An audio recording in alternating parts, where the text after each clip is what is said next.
Yo, what's up guys? Sinisi TV again, no? So, share ko lang itong aking YouTube channel, yan guys. So, yan, konti pa lang yung views.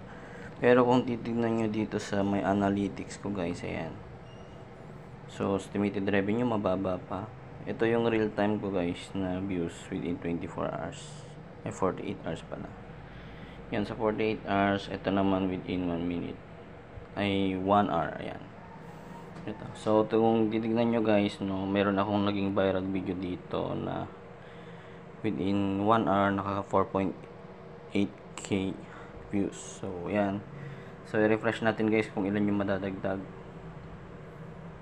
Yan. So, ayun. Ang laki. Yan guys. So, inspire lang po sa mga small YouTuber na keep growing. Kagaya ko, yan. Kung gusto niyo malaman yung technique na ginagawa ko dito guys para magkaroon ng ganitong views, kadaming views, mag-comment po kayo ng how and tuturuan ko kayo guys kung paano ko nakukuha tong ganitong views.